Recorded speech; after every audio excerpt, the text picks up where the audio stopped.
Muito bem, amigos do Arena Esportiva, estamos de volta com os deputados Conte Bittencourt e Flávio Serafini. O assunto, o racismo que aconteceu nos Jogos Jurídicos lá em Petrópolis. Deputado Flávio Serafini, a PUC foi punida pela comissão organizadora.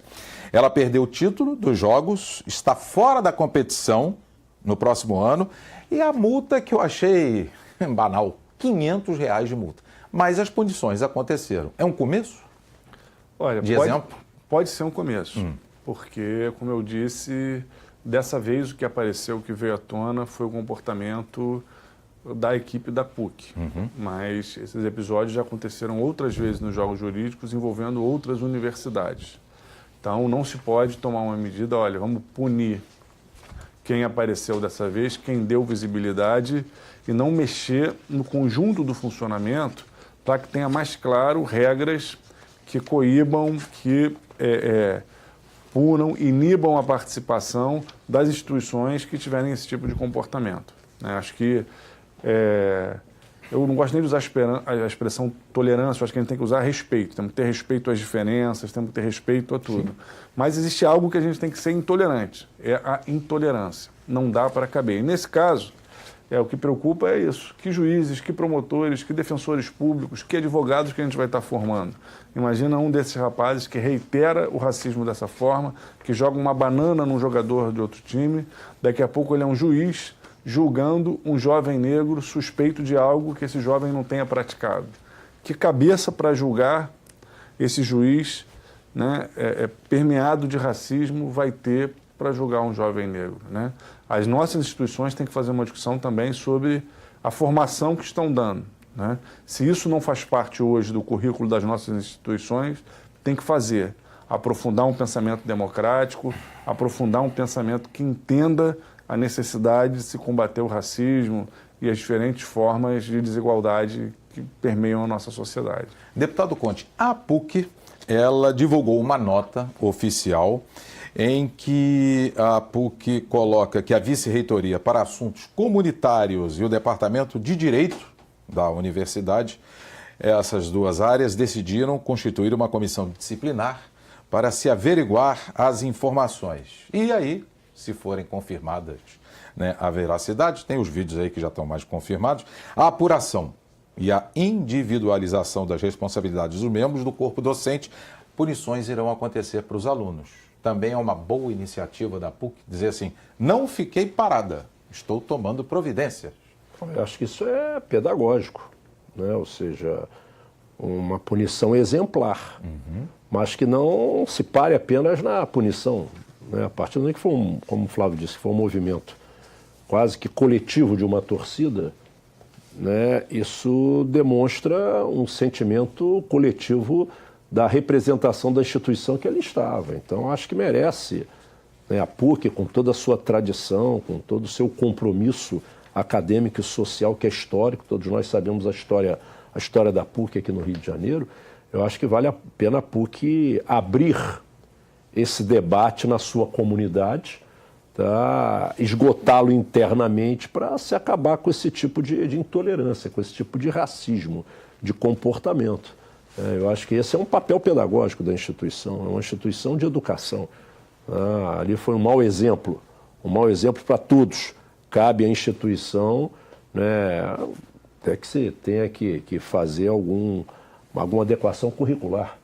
É verdade. Se essa questão está em escala no pessoal da área jurídica, tenho certeza que isso jamais aconteceria em uma área de ciências sociais aplicadas, numa área de humanas. Mas na área jurídica aflorou aí nos Jogos Jurídicos de Petrópolis. Né? Acho que cabe à PUC fazer um profundo debate, né, nos seus cursos de área jurídica com professores, alunos, enfim, botar a comunidade numa profunda reflexão sobre esse comportamento. É uma questão que merece não só essa punição, afastamento dos Jogos Olímpicos, tentar encontrar os responsáveis, punir A, B ou C, tudo bem, isso é importante. Mas é importante abrir o debate dentro da universidade. Para que não se repita. Não há a menor dúvida. Nas minhas andanças aí pelo mundo com a seleção brasileira, em 2006 na Alemanha, de folga, fui a Dachau, que é onde tem um campo de concentração de alguns na Alemanha. Fica a 60 quilômetros de Munique. Aí perguntei por que a existência do campo de concentração. A resposta que me deram dos alemães é a seguinte: para que o mundo servisse de exemplo, para que aquilo nunca mais fosse repetido. Mas não é isso que a gente vê na prática, pelo menos em alguns países ainda. Mas tudo bem, está ali. Recentemente, nas minhas andanças aqui no estado do Rio de Janeiro, na divisa com Minas Gerais, fui a Rio Preto, que é Minas. E do outro lado do Rio Preto, é João Honório, um distrito de Valença. Tem uma fazenda, na qual eu visitei, que era uma fazenda reprodutora de escravos. E nesta fazenda, sugiro a todos aqueles que estão nos vendo, aos senhores deputados, quando puderem, possam ir ali em João Honório, visitar a fazenda que foi reprodutora de escravos. Ali existem os equipamentos, os locais em que os negros, que eram escravos, eram punidos. Ou quando fugiam, ou quando não trabalhavam, ou quando não reproduziam quando o senhor do engenho, o dono da fazenda, queria. Eram ali equipamentos horrorosos. Até marcas de unhas nas paredes existem, estão lá, pelo sofrimento de cada um que foi punido. E quando eles não aguentavam mais, na área ali de punição, eles eram jogados no rio através de um corredor onde descia a água para serem levados para o rio. Então, isso são fatos que as pessoas têm que ver. Campos de concentração, que é muito triste, estas fazendas, para que nunca mais isso aconteça no mundo. Para que sirva de exemplo, deputado Conte e deputado Flávio Serafim. Mas eu acho que nem com estes exemplos do passado e que seguem vivos na nossa vida, ainda tem gente que pisa na bola. Deputado Flávio. Oi, no ano passado, só aqui no estado do Rio de Janeiro, 40 centros de candomblé foram apedrejados, atacados e destruídos. Né? E é uma religião de matriz africana que continua convivendo com muito preconceito. A gente tem trabalhado, tem tentado contribuir com o enfrentamento ao racismo religioso. Eu tenho participado de uma campanha porque existe hoje um acervo sagrado afro-brasileiro que está sob o controle da Polícia Civil, que é um acervo que foi apreendido nas primeiras décadas do século XX, já após a abolição da escravidão, quando as religiões de matriz africana ainda eram proibidas por lei. O Brasil, após a escravidão, durante muitos anos, continuou tendo uma Constituição racista que proibia determinadas manifestações culturais, que discriminava abertamente. Hoje, a nossa lei não discrimina mais abertamente, mas a nossa sociedade ainda é muito racista, o nosso Estado ainda reproduz muito racismo. A gente reconhecer, por exemplo, né, preservando essa memória de situações como essa fazenda que você fez referência, a luta que a gente tem feito para que haja um museu do sagrado afro-brasileiro, onde essas peças possam ser tratadas com respeito que elas merecem, é fundamental para que a gente supere uma visão da nossa sociedade que é uma visão extremamente eurocêntrica. E qual é o problema? Que uma sociedade com uma composição étnica tão plural e com uma visão predominante tão eurocêntrica é uma sociedade que vai permanentemente reproduzir racismo se a gente não enfrentar, né, esse olhar, essa maneira de conceber a nossa própria composição social. O negro, o indígena não podem ser tratados como exótico. Eles não são exóticos, eles são parte constitutiva da nossa sociedade. Com certeza. Se no momento de fundação da nossa sociedade atual a relação se deu através da violência, da dominação, a gente está querendo superar e consolidar uma sociedade cada vez mais democrática. E reconhecer os erros do passado, tanto enquanto sociedade quanto enquanto Estado, é fundamental para a gente superar o racismo estrutural. Com certeza. Deputado Conte. Eu concordo, Flávio. Esse é um processo de aprendizado permanente. E acho que a sociedade vem avançando nessa questão de ser uma sociedade respeitosa a credos, religiões, a raça, enfim, a cor. Né? A gente olha o Brasil, infelizmente o Brasil foi o último país do mundo a ter a abolição da escravatura. Né? Uma história dramática. Triste. Com raízes ainda. Agora, a gente olhar também, estamos avançando. Né? Acho que nós temos uma sociedade em processo de se democratizar plenamente, com respeito a todos, né? Com todos tendo acesso a todos os bens de consumo. Acho que é um processo. Eu acho que é um processo de aprendizado permanente. Agora, fundamental nessas questões do desrespeito, né, seja na questão religiosa, como o Flávio citou aí, né, os centros, os candomblés aí que foram apedrejados, não sabia que eram 30. Eu acompanhei, eu não sabia que chegou a 30. Isso é uma coisa absurda. É verdade. Né? Ou seja, 40, né? Nós temos que ter uma ação enérgica do com Estado. certeza. Né? Você ia perguntar alguma coisa? Desculpe, eu não, atropelei deputado, o Flávio. claro que não. E o que eu quero colocar agora na área de esporte, porque tanto a Confederação Sul-Americana, a FIFA, e no caso aqui do Brasil, a CBF, já estão punindo clubes, e no caso seleções, por causa de atos racistas. Eu lembro que há um tempo atrás, eu acho que é uma coisa de 4 anos, no jogo do Barcelona, onde o Daniel Alves estava lá na partida, jogaram uma casca de banana quando ele ia bater um escanteio. Ele pegou a banana, comeu e jogou a casca de banana para a torcida. Depois colocou nas redes sociais. Meu pai sempre dizia que banana era bom por causa do potássio, para não ter distensão durante a prática de esporte. Foi uma boa resposta que ele deu. Com o Cafu isso também aconteceu.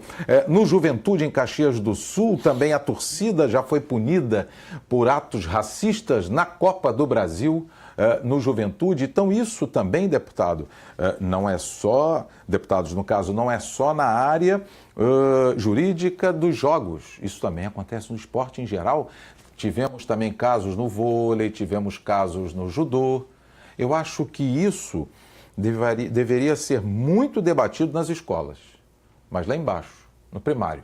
Depois você vai subindo até as universidades. Qual é a opinião dos senhores? Deputado Conte e depois deputado Flávio. Concordar plenamente, né? O processo educacional é um processo de formação, de construção de valores, de referência, de respeito ao outro, né? de vida em coletividade. E coletividade formada com o princípio da democracia dos diferentes. Então, esse é o processo de aprendizado em todo o ciclo educacional. Chamou a atenção, como falamos no primeiro bloco do programa, que tratava-se da academia, né? De meninos universitários. Né? Não estamos falando de meninos da educação básica, em processo ainda de formação de muitos dos seus valores. Estamos falando de adolescentes quase em idade adulta, com boa formação de acesso aos bens culturais e educacionais. Mas eu acho que é isso aí. Esses exemplos da Europa também são passíveis de punição. Se eu me recordo, essa questão do Daniel Alves, o torcedor foi punido, acho que banido durante um ano. Foram suspensos durante também. um ano dos estádios. Acho que é isso aí. São medidas enérgicas da sociedade. Acho que legislação tem, produção legislativa tem o suficiente, né, criminalizando, responsabilizando. Agora, é uma questão de todos nós zelarmos, tá, por esse convívio da tolerância entre os diferentes. Deputado Flávio, temos 1 minuto, por favor. Eu destaco que a gente tem avançado, mas infelizmente nesse momento parece que tem gente querendo, inclusive, remar contra, né? Remar contra. Não só o que aconteceu nos jogos, mas gente que tem se dito politicamente incorreto, que o politicamente correto é muito chato. O que é legal? É discriminar? É oprimir? É voltar com o racismo? Não, tem coisas que a gente não pode aceitar, não pode retroceder. O racismo, sem dúvida nenhuma, é uma delas e tem que começar o debate na escola. Tem aqueles que querem, inclusive, interditar o debate nas escolas, mas nós vamos superar isso. Com certeza. Bem, nós estamos chegando ao final do Arena Esportiva e o tema foram os atos de racismo que aconteceram recentemente nos Jogos Jurídicos em Petrópolis. Nós contamos com as presenças dos deputados Conte e Bittencourt. Deputado, muito obrigado pela presença. Satisfação estar com você novamente aqui com o Flávio nesse debate do Arena Esportivo. Isso, e também do deputado Flávio Serafini mais uma vez. Obrigado, deputado, por estar aqui com a gente. Obrigado, Rui. Grande prazer estar aqui com você, com o deputado Conte Bittencourt. Ok. Bem, você também pode assistir o programa pela internet no www.alerj.rj.gov.br. TV Alerj, o canal do povo fluminense.